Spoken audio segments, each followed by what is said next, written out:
ಗೃಹಲಕ್ಷ್ಮಿ ಯೋಜನೆಯ 12ನೇ ಕಂತಿನ ಹಣ ಬಂದಿದೆಯಾ? ಹಾಗಾದರೆ ನೀವು ಈ ರೀತಿಯಾಗಿ ಖಾತೆಯನ್ನು ಪರಿಶೀಲನೆ ಮಾಡಿಕೊಳ್ಳಬಹುದಾಗಿದೆ.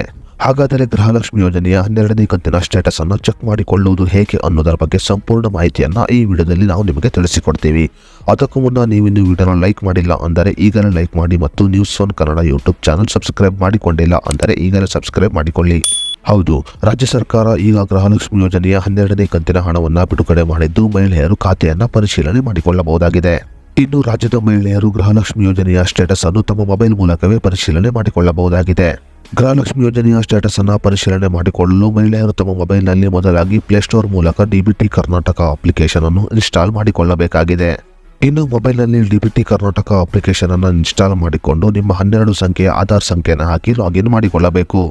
12 ಸಂಖ್ಯೆಯ ಆಧಾರ್ ಸಂಖ್ಯೆಯನ್ನು ಹಾಕಿದ ನಂತರ ನಿಮ್ಮ ಆಧಾರ್ ಸಂಖ್ಯೆಗೆ ಲಿಂಕ್ ಮಾಡಲಾದ ಮೊಬೈಲ್ ಸಂಖ್ಯೆಗೆ OTP ಅನ್ನು ಕಳುಹಿಸಲಾಗುತ್ತದೆ.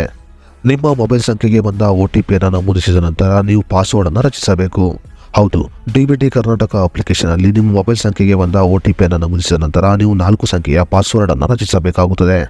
ಇನ್ನು ಮೊಬೈಲ್ ಸಂಖ್ಯೆಗೆ ಬಂದ OTP ಅನ್ನು ನಮೂದಿಸಿ ಪಾಸ್ವರ್ಡ್ ಅನ್ನು ರಚಿಸಿದ ನಂತರ ನೀವು ಗೃಹಲಕ್ಷ್ಮಿ ಯೋಜನೆಯ ಆಯ್ಕೆಯನ್ನು ನೋಡುತ್ತೀರಿ.